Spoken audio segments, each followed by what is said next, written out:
Hey guys, welcome back to a live stream. Thank you so much for joining me again. We're here to recap that Wolves game. Probably going to be one of the quicker live streams, I think. but nonetheless, thanks so much for joining me. I'm joined by my very good friend Jay. He's the co-owner of the Chelsea Social, which you guys all should definitely follow. He does a great watch along as well. So Jay, how are you doing? Yeah, I'm good. It's nice to see some people come over from one stream onto another. Similar to you in the sense of stream fatigue. Yeah. But, obviously you came on at half time. I'm a bit more positive than Hajir was on the stream with how things went. So, yeah, I'm all right. How are you?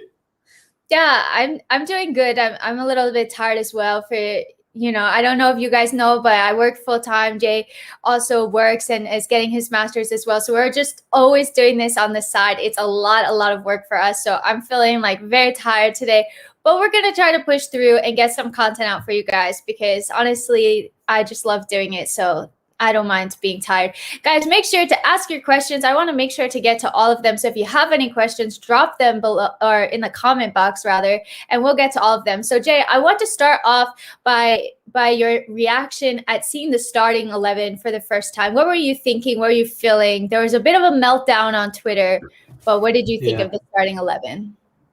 I thought it was really interesting. Big up Charlie in the comments. So I thought it was really interesting. I thought, but based off of the lineup, that Tuchel was looking to possessionally dominate the game. He was looking for people that could guarantee, top level quality on the ball, as it were. I don't think Jorginho is as good as perhaps people think, but I think that's maybe what was running through his mind. Yeah. Giroud, I can understand it to facilitate Kai, but it didn't work out that way. But when I looked at the lineup, I was a bit surprised, if I'm honest. More surprised to see Mason not starting, but we touched on it on the previous stream. We can touch on it again if you want, but I think that might be a symbolic gesture to other players in the team to say that maybe under Tuchel, a meritocracy might be, more of a thing than it is under Lampard, especially in his second season. But you knew the lineup was going to be heavily rotated. He had 18 hours, 24 hours to sort of work. I'm sure he planned for the Wolves game anyway. But yeah, so it was a really interesting lineup, and a lot of people were saying, "Oh, it's 3-4-3," and I was thinking, like, how is this 3-4-3? And then it really was 3-4-3. So I thought that he had interesting ideas. And Marius, who was on my stream earlier or yesterday rather, he said that Tuchel is very he will change his formation based on the opponent because he tries to pick out the weaknesses. Obviously, he didn't really have that much time to prepare. Like you said, he only had the one training session. So my expectations were pretty low for this game. I was thinking, well, Chelsea have been losing the majority of their games. So the worst that could happen is that we keep losing, but the best that could happen is that we see an improvement. And I wasn't expecting a massive improvement in one day. Absolutely not. What about you? Yeah, you're not going to see maybe an instant upturn in such a short time. Burnley will be a really exciting game, which is something that is not often said because Burnley are coming off the back of beating Liverpool, and I assume they beat Villa. It's 3-2 when I last checked. So that's really good for them. They're going to be obviously low block, which is something that we struggle against typically. But yeah, Tuchel's going to be in the squad for a bit longer. I think Kai, look at Kai today. I mean, I'm not going to lie, I haven't even noticed that Kai was playing for most of the season so far. So come on. Yeah. Watching him play, like the player we all know he is and can be, was absolutely brilliant. Yeah. You have to take the positives from this because typically Wolves are a better side than they've been this season. They're missing Raul Jimenez, but apart from that, they've still got the players there. And they're also a side that beat us previously. And they did have opportunities and chances. We will get onto that. There were some defensive lapses. But Ziyech looked better. Mason Mount came on for 10 minutes and showed why he's a starter. Pulisic looked dynamic. Hudson-Odoi looked changed. Kai Havertz looked like a different player. Giroud, poor. Tammy, better. Those are things that I think we need to look at and be like, okay, yeah, this is an improvement. Thiago Silva was world-class. Rudiger's Rudiger. Chilwell. Wait, what does that even mean at this point? Really?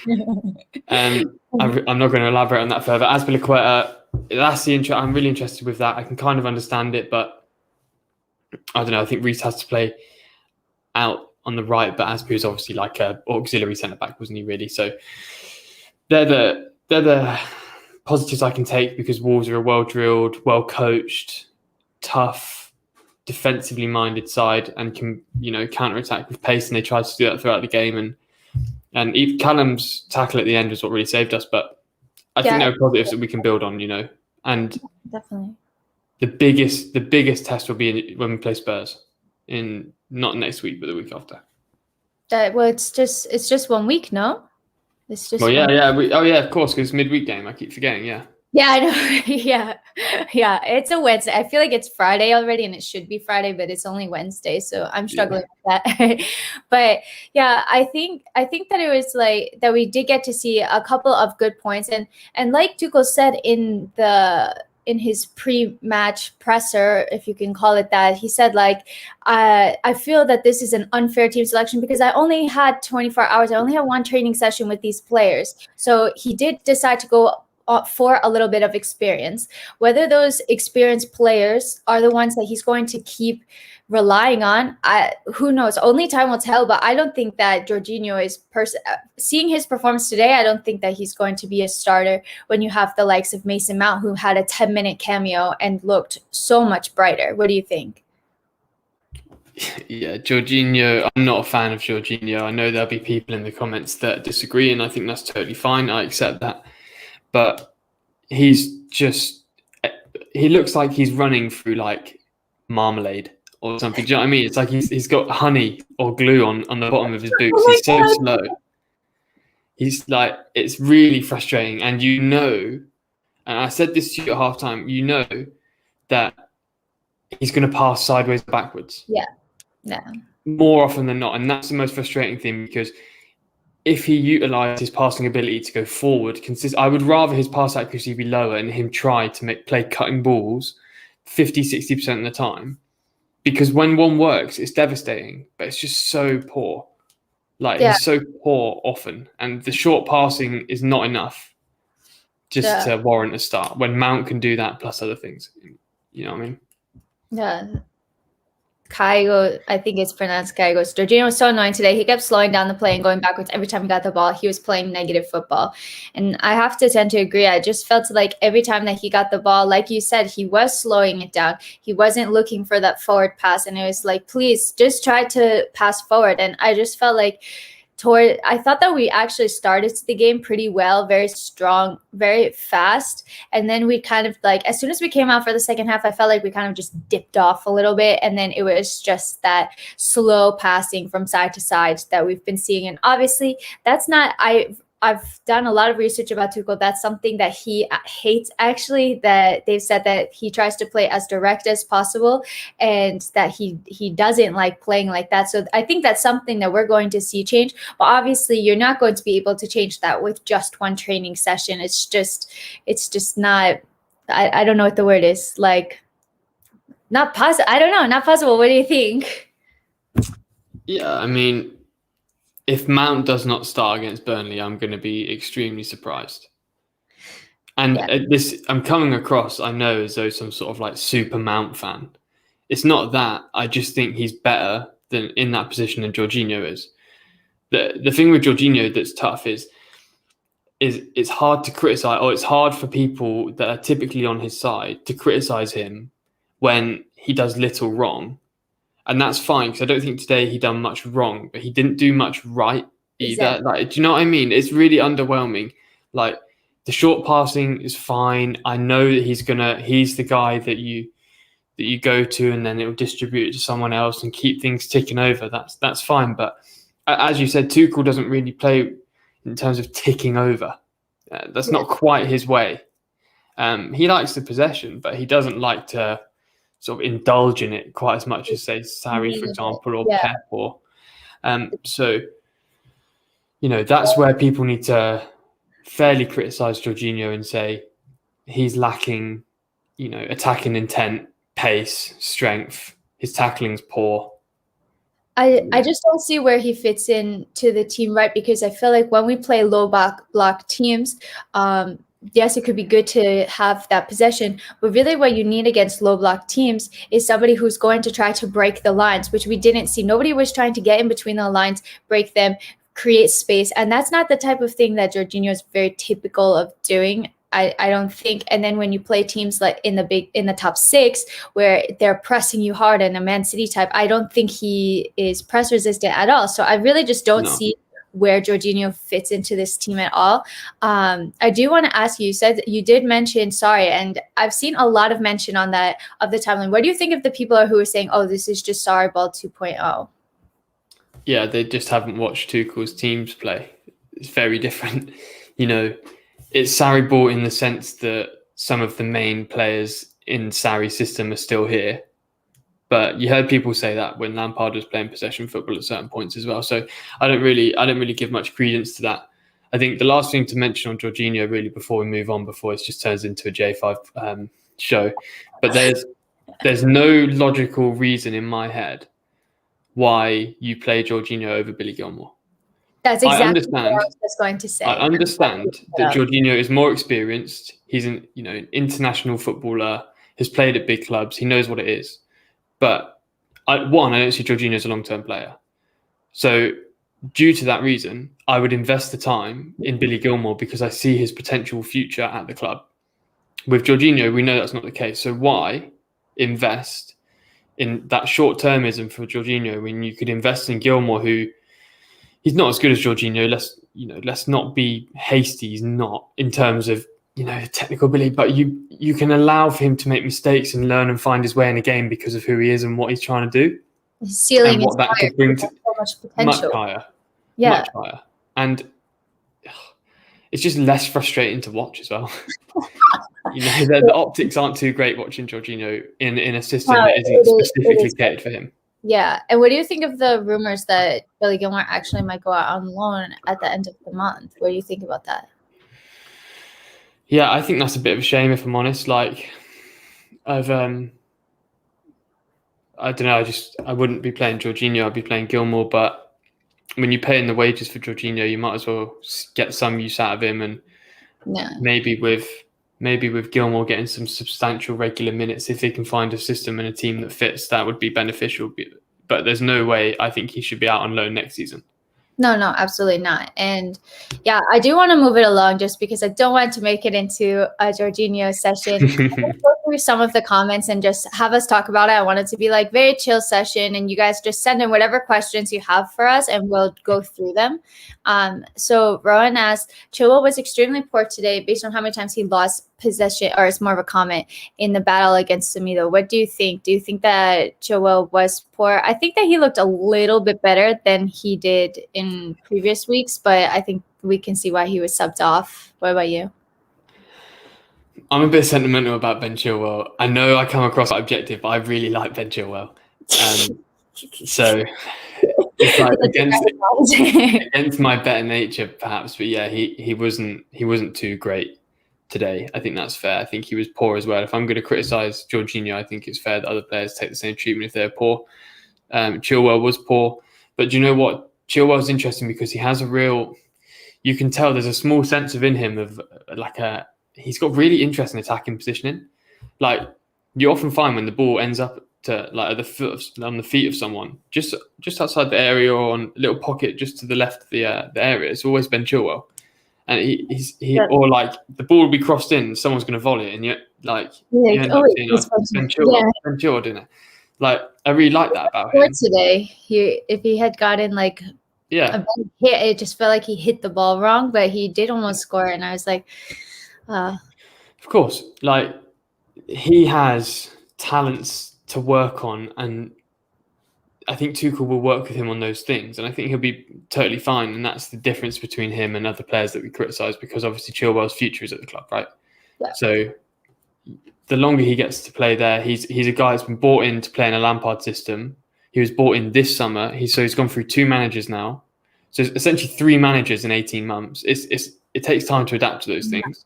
Yeah. So it comes just like a poor Chilwell performance is better than Alonso. and Emerson, to be fair. So Yeah, that's the way I I just feel. don't think Alonso. I was actually surprised to see him on the bench. I was like, oh, hello again. What are you doing here? I Um, think Alonso's too far gone with the fans. I think yeah, there's. I think he's the one that fans just aren't feeling anymore. no, after the bus incident, I think it's like really hard to come back from that. And I don't know if he'll necessarily even find his way back into Tuchel's team, but I guess time will tell. But I think Ben Chilwell is obviously the first choice starter. Hi, Darren. Thanks so much for joining. Really appreciate it. We got an interesting question from Blues FPL. Do you think we'll stick with the same formation against Burnley? No, What do you I don't say? think so. I don't Yeah, think so. I. There you go. Go. I just think that we set up with the system so that we can sort of placate counterattacks. Burnley don't really do that. They're sort of on the end of set pieces or corners or Dwight McNeil cross.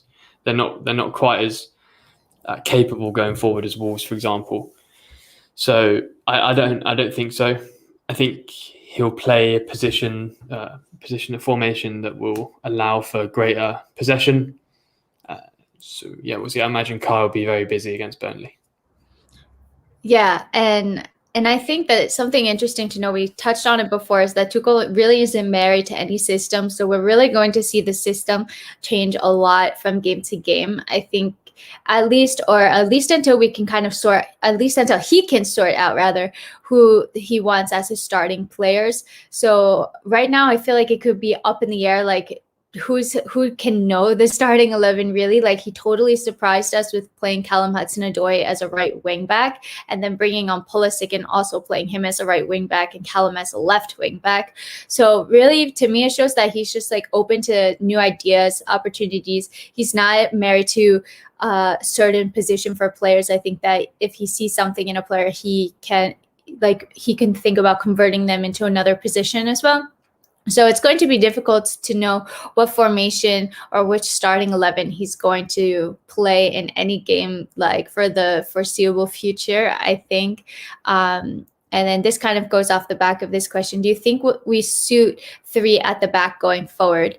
I'll just touch on this and then I'll hand it over to you, Jay. My problem with three at the back is that you usually sacrifice an attacking player to fit in that other defensive player. We did see that Callum was playing as the right wing back, so we did have that attacking player on the pitch, but I don't know. I don't really have many answers right now because it's only been one game. But in general, I would say I usually don't prefer three at the back. I find it like very defensive. But what do you think, Jay? I think we have a bloated squad that allows us to play sort of any formation you would want. Yeah. I think it's down to sort of preference. I don't think we should play three at the back either. I don't mind it. We've got the players to do so, but yeah, it does mean sacrificing certain talents that we would preferably like on the pitch, right? So that's what it is. I would rather a solid attacker as opposed to an Rudiger or Christensen. Do you know what I mean? Because I think that those attackers offer more on the pitch than those defenders offer in a defensive sense. Yeah. Oh, that's a really good point. I really like that. Yeah, we have another similar question. As we had a fairly decent game today, do you think that he'll keep playing three at the back or will Reece return to his position?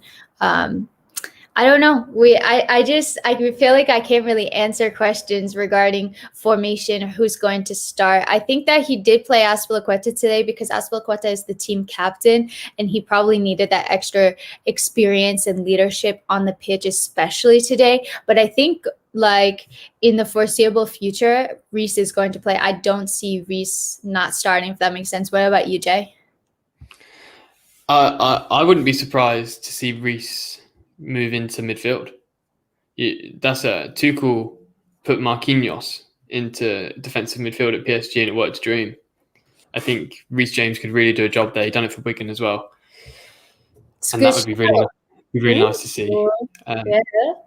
But Reece has all the ability to play as a right wing back. I think people are getting too bogged down about like formations being static. They're not.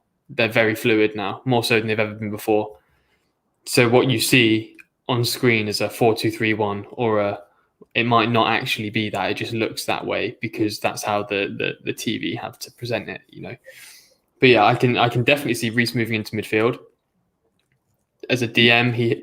I think we've all quite liked that. He can shoot. He's incredibly physical, can tackle, brilliant passer, long range passer as well. He would suit that role. Just whether he gets it, who knows? But I think Tuchel would make a foolish mistake if he were to not play Reece James.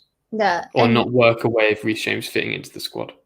Yeah, and something else I want to touch on, I think like a lot of people are a bit wary of playing Reece James in midfield because they don't want to lose his crossing ability. But like you said, like it's fluent and we can still see Reece James crossing the ball in or putting in really beautiful balls into the box. Like he doesn't have to just be on the right wing, I think, in order to be able to do that. We got another question from Blues FPL. He said, what do you think of Mendy? I feel like sometimes he's coming too far out and creating dangerous situations for the defense. And that one chance that Wolves got, I was nervous. It looked like he had control of the ball in the pass, and then it just went straight to a Wolves defender. And it did make me nervous. I didn't feel like he really needed to come out. What about you? Yeah, he came out far. I think it's good anticipation from the Wolves player, poor from the Chelsea player, because I thought the pass was okay. Risky, but sometimes I quite like that. And Tuchel encourages that from keepers anyway, so I think it's okay. Mendy's interesting because there became quite quickly a misunderstanding about his abilities because of the improvement you saw when he came in, as opposed to what you see under Kepa. Like, Mendy is not a top level goalkeeper. He's just not. The only thing that he ranks sort of elite level wise or did rank was catching the ball from crosses. So whilst that is a significant trait, it's not like the most outstanding trait. It was just something that Kepa happened to be shocking at as well as being very poor at other things. You know, Mendy's 20, he's going to be 29, 30 over the next season. So he's not a long-term option, but he's just keeping us through. I assume Caballero will be gone whenever, because I know that he's, wanting to leave anyway. I imagine Kepa will go. So I think a new keeper will be on the cards in summer. I think Mendy will probably be aware of that. But yeah, he's not as good as people think he is. He's just better than Kepa. Yeah, I think like the level was just like pretty low for a while, and we were just conceding so many goals, and Kepa was letting in so many like shocking things that he should have saved. So that when Mendy came in, it's like, oh, he actually saved it. Like, this is amazing. I do think, he's definitely an upgrade on Kepa. I do like how he is I like how he commands his box and that he communicates and he'll go further across. But yeah, there's obviously things to improve. I wasn't expecting like an Allison or an Ederson when Mendy came in. I think we just have to kind of like appreciate him for what he is right now.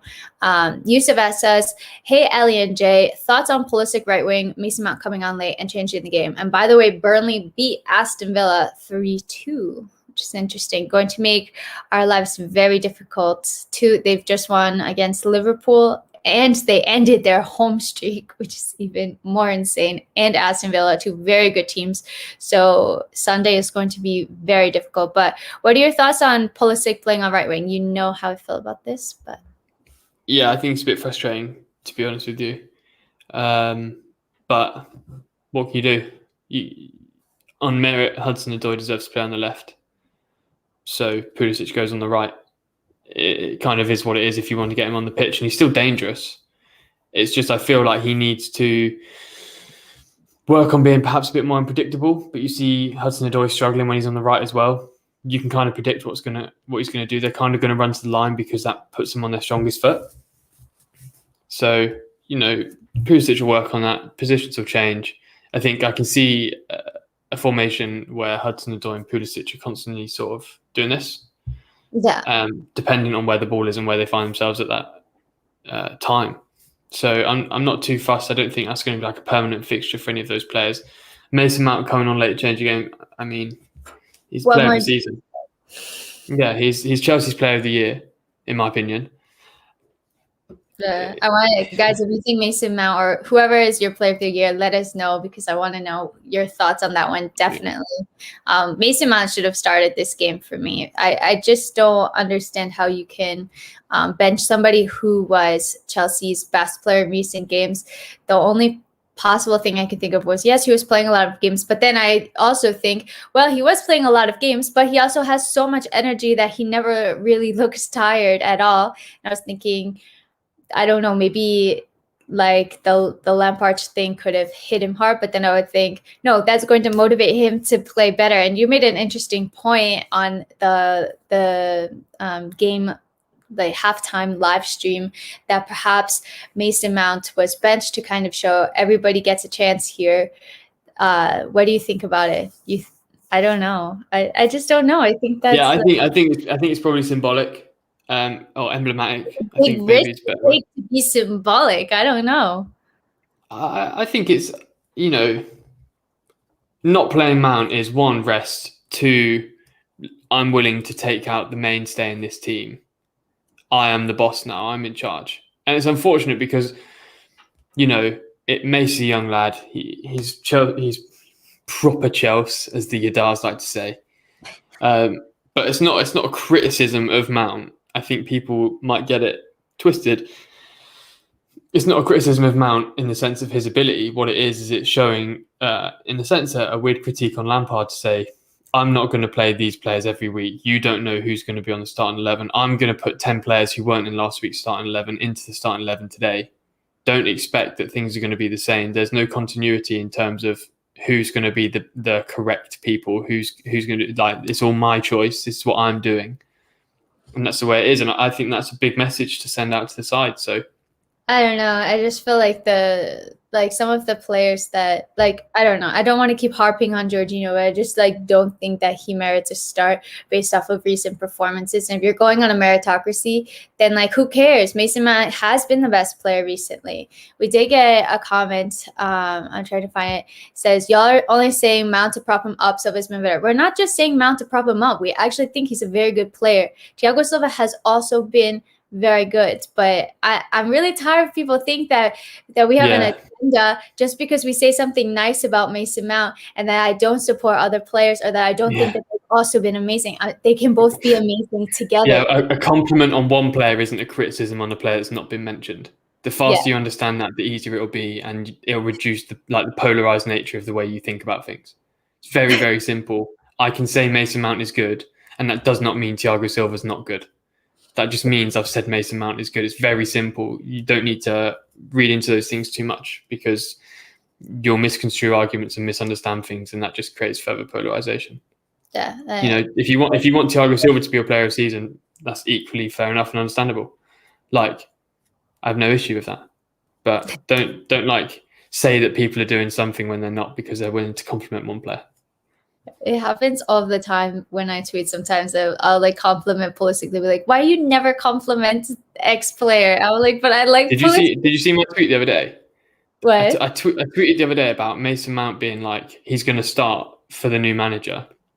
Obviously, he didn't, but it got 7,000 likes, and I had people absolutely furious that I would suggest Mason Mount's good enough to start, and I was like, oh, all right. Well, mine's going to be Chelsea captain one day. That's just my opinion, but whatever. So we have another question. Blues FPL, you're asking so many good questions. Thank you so much. Question, do you think Declan is to Chelsea's off the cards now with Lampard Garden and the hierarchy against it? That's what it seems like. I don't have any inside information to share. I'm sorry, I don't have any sources or anybody that I talked to, but it did seem like Declan Rice was a very Lampard-driven purchase, and that the board was not keen on it because they were scared of looking foolish buying back an academy player that they let go for free for such a large sum of money, whatever that is, the 60 million or 80 million. I don't think we would have paid 80 million and for Declan Rice, but I do think that we're probably not going to see him at Chelsea, but who knows? Never say never. What do you think, Jay? I just think with Declan Rice, it's really interesting because he fits like a glove, right? Yeah. It's too easy, that link. It fits too well. He fits too well. His abilities are what the club is lacking in that position, I think, personally. However, there are players on the continent that have his skill set that are half the price. So, Right. you have to look at it from that way. And I imagine Tuchel will get his way, to be honest with you, especially if we see an improved second half of this season. If we get top 4 as well, I feel like the board really And Tuchel is not a guy to allow the board to push an agenda against him. He done it at PSG, he done it at Dortmund. He's willing to say how he feels. So I imagine that if he does well, imagine if we get top 4, they will fully support who he wants to get in for next season. Mm-hmm. So I imagine Declan Rice might struggle for now, but that doesn't mean it's off the cards in the future. Tuchel's only here on an 18th month contract. Yeah. By the time that's up, Declan Rice won't be 24, so you're fine. So Jack Jones goes, once Tuchel can ingrain his high press that he's known for, then Giroud won't be in the side. Werner will be perfect mold for his pressing game. So what do you think? Do you think that we're going to see more of Timo Werner? I think that we will, because we paid so much money for him, and it feels like Tuchel was brought in to try to figure out how to get the best out of Timo Werner. But what are your thoughts on it? Yeah, for sure. I think it's best with, think about it. Timo's not scored in a long time, even though he's got a couple of assists. German manager, very exciting, comes in. Timo starts. The expectation on him to score and the pressure would be huge. Remove him from that situation, give him time, work with him personally one-to-one, which Tuchel has really, excelled at as a manager. We'll be fine. And also, against this Wolves side, Timo, to play the best he can, needs space in behind. Yeah. And when Wolves are sat with 10 men behind the ball, same with Burnley, it's going to be tough on Burnley because they just sit 11 men behind the ball. And that's tough because Timo actually isn't that guy to break through the lines. He needs the pass played for him to get on the end of it. Yeah, we'll see a lot of him. He's also not good at, his first touch, I feel like lets him down a lot of the times. I get frustrated sometimes because I'm like, oh man, if he just caught that a little bit better, it could have been something beautiful, but it just got away from him and then turned over to the other team. So something that we could perhaps see is Tammy versus low blocks, and then Timo versus more open teams. But I think a lot of people were worried with Tuchel coming in that Tammy wasn't going to play. But I think that there could be room for the both of them. What do you think? Yeah, there's definitely room for both of them because Giroud will be going. Yeah. So unless we bring in Haaland. Yeah, which I find massively unlikely, to be honest. I think people are not indulging in that right now. I think Haaland's going to be able to choose where he goes, and I don't imagine Chelsea being the top place for him. I think Real Madrid probably will be. Real Madrid aren't well, so that would probably be a smart move for him. But I reckon it depends though, because we've got some great strikers in the youth academy. You've got Broja out on loan, who's actually done quite well. So do you replace Giroud with a younger guy and allow Tammy and Timo to be the key strikers? I think I would personally. Mm-hmm. Tammy fully deserves that opportunity because every time he plays, we play better.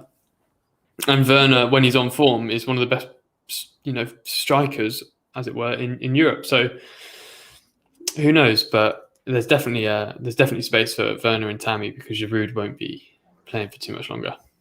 I think Tammy's massively underrated. I know Hajir would absolutely be dying right now, clapping his seat, but I think he had 41 goal contributions in 47 games or something ridiculous like that. I don't know if it's on all competitions, but I saw that stat. I was like, wow, this guy does not get enough credit for everything that he does. And it feels like every time, or the majority of the times that he's on the pitch, he's scoring or assisting or impacting the game in some positive way. So I really liked him. I think that he deserves the opportunity to play for Chelsea. We got another question from TK13. We chose brilliant cameo at left wing back. Do you think that Chile will be dropped next game?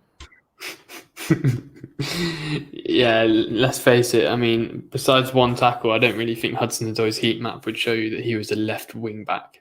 I find that unlikely. He was a right wing back either, and he played there today.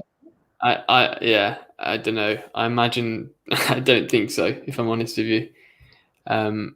I don't think Chilwell gets dropped for Hudson-Odoi to take his position. That's my answer to that. I cannot imagine that being the case because Chilwell's better defensively.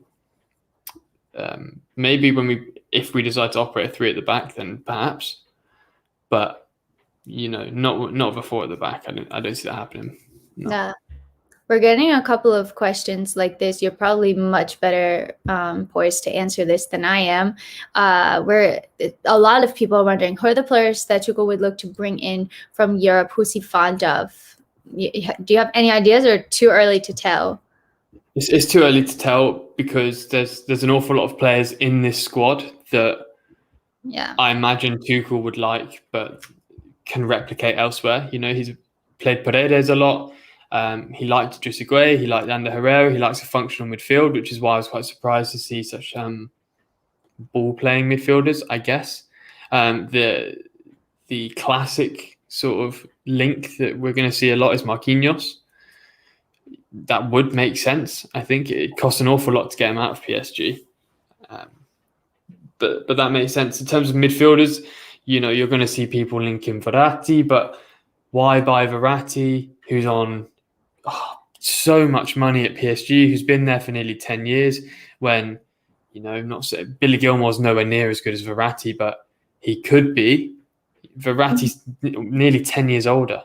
So it doesn't. I personally don't see too many links. I think it's more about who he selects to get rid of, because the squad is too much. It's too big. Yeah, I think that's a really good point. And this squad is going to have to be trimmed down. I hope that we see outgoings this season, because we know that last season we just weren't able to sell players. It really wasn't a selling market at all. People just weren't able to afford any players. So I do hope that we're able to trim down the squad. I think that Tuchel is also going to try to play around with the formation, play around with the system and the players, and look at who's working for him, who isn't, and then try to pick which holes he needs to plug in. Right now, it's just too early to tell. Go on the topic of outgoings. We did get a question from Chris Gross. Thanks for your question. Will Zouma still have his place in the regular team? Really difficult one to tell. I am actually very surprised that Zuma's kind of been iced out the past 3 games and they've played Rudiger over him. And I personally would play Zouma, but I just don't know. I think it depends on the training. What do you think, Jay? Yeah, I'd play Zouma as well. I said earlier this season, I thought Zouma earlier this season was one of the best centre-backs in Europe. And I stick by that, to be honest with you, based off performances, highest aerial duel percent win rate in European football by some distance as well. 4 goals, which is quite impressive, and a decent amount of clean sheets. So I don't know why on earth Zuma's not starting. There must be some reason for it. But I don't know. It seems to me, strikingly obvious that Zouma starts ahead of Rudiger. So unless Rudiger's playing to help on-field communication with Werner and Kai, so be it. But I don't know. I don't see a reason personally, but I'm not behind the scenes. I don't see why Zouma isn't starting. I think he deserves it based off the performances, but there probably is a reason as to what's going on, maybe. I think we'll know more in the next couple of games to see who, because I do think that center backs usually aren't normally, we have seen them chopped and changed a lot, but I think normally they aren't changed, and you usually have a set center back pairing. So I guess we'll see in the next couple of weeks who that center back pairing is. Varner goes, Ellie, it was a crazy game just now. Sadly, we didn't win. Yeah, I was really hoping for us to get the win in Tuchel's first game in charge, but it just felt that we didn't have the attacking power really to break down that Wolves side, and we got close a couple of times. But I do think, Jay, I'm going to ask you a crazy question. Do you think if Mason Mount started, we would have won this game? Yes. Can you elaborate? Can you give me more? Yeah, because he played for 10 minutes and was driving through the Wolves defence. He would have done it all game. That is kind of what he does. He just causes problems for the opposition defence more so than perhaps Kovacic or Jorginho did today. So, I'd be willing to put my stake in the ground and suggest that, we probably would have come out on top if Mount started and Tammy started. I think if those two started, then I think maybe a different result would have been the case. Yeah, I think that we'll see this like over the course of like his management. Like we said, there's no need to overreact or freak out about who was selected in this game or the results. Like, it's only been one training session. He's going to get to know the players a lot more. He's going to understand which formations work and which doesn't, because if there's anything that he is, it's a great tactician. And I'm absolutely positive that the wins are going to start coming, but we just have to be a little bit patient with that. I saw an interesting question that I wanted to get to. Sathith, I'm sorry, I have no idea. Satish asked, what do you think will happen to RLC, Barkley, Ampadu, and Sarr, who return at the end of the season? They'll have a preseason, I think, like anybody else, and at that time, the manager really decides who is going to play, who they want in the starting 11, or not in the starting 11, but in their team, rather, and who they want to sell or loan out. I think that that's probably what's going to happen. They're going to have a fair assessment, in my opinion. What do you think, Jay? Yeah, I think Loftus-Cheek's time's done, if I'm honest. I think Barkley's the same. You think Loftus-Cheek's time's done? Yeah. Why? Because he's not as good as Barkley, unfortunately. He has the potential to be and has been, but, he hasn't been. He plays where Kai Havertz and Mason Mount play. Yeah. So you don't play there because those two play there. Conor Gallagher, interesting. Still don't see it. I think he'll get sold. Ampadu, fascinating because if Tuchel decides to operate for free at the back, and I could see Ampadu getting minutes in the squad, I think that'd be really intelligent because he's a player that we've all kind of spoken about as this guy is really good. Mm-hmm. There's names that he's missed out. I'll touch on Malang Sarr. I think Malang Sarr was a business opportunity for Chelsea to make a quick profit. They signed him for free, I think, from Nice. He is actually very good and he has a lot of potential and he's playing Champions League football, had played Champions League football this season. So he's a very good defender. I think hopefully he gets a shot at Chelsea, but if he doesn't, we'll make money on him. So it's fine. Who else have I forgotten about? Is there anyone else out on loan that I've forgotten about? I think that's it. We don't have like Conor Gallagher, but he was Barkley, Malang Sarr. Oh yes, no, Gurhey. I think Gurhey's gonna play. I think Gurhey will get into the team. To be honest with you. Yeah, it's a great shout, honestly, especially with like if he could be mentored under Thiago Silva for a year as well. Jack Jones said, Tuchel with a revealing line. I fought many years to have N'Golo Kante in my team, and now he is here. So we did not see N'Golo Kante starting. I still think he's injured or maybe coming back from injury. Yeah. Everything's been like so up in the air. It's like no news has been. I haven't Tuchel is going to adore Kante. Yeah. He's going to love Kante. He's been trying to sign him for so long. I know there's like links for Kante to PSG every year, and now he's finally got him. Luis, we already talked about Jorginho a lot at the start of the stream. In case you missed it, you can definitely rewatch. But yeah, we basically 15 minutes we just spoke about Jorginho, didn't we? First 15 minutes, Louise, mate. If you just go back and watch it, you'll see us dissecting Jorginho's qualities. Yeah, but long story short, we basically agree with you. Yeah. But anyways, the stream has actually gone over a little bit longer than I was expecting. It's already getting late in Spain, you guys. It's almost 10 p.m. I'm pretty tired today. I know that Jay has been on stream an entire watch along with the Chelsea social, so he must be really tired as well. So I think that I'm just going to end it here, because it's been a tiring week as Chelsea fans. But Jay, thank you so much for joining me. Please let me know where everybody can find you. Yeah, you can find me on Twitter somewhere. Just search my name, Jai Mcintosh, you'll find me. Obviously, more importantly, follow the Chelsea social. Make sure you subscribe to Ellie's account. I'm sure you will do already. Go check out the Chelsea social on YouTube as well. Hajira and I stream every single game. We have some good guests on. So yeah, you can find me anywhere. I'm sure if you go on football Twitter, Chelsea Twitter, you'll see me kicking around somewhere. Yeah, I have to say the watch alongs are so funny because Hajir and Jay are just like complete different personalities, and they really contrast a lot. And Hajir just gets so riled up. It's really funny, and they have really great guests. Make sure to check out the Chelsea Social because they do a ton of stuff, obviously. And thank you so much for tuning in for this video.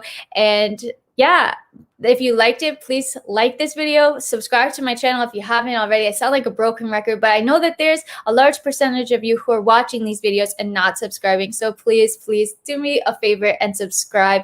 And yeah, until next time, I'm out.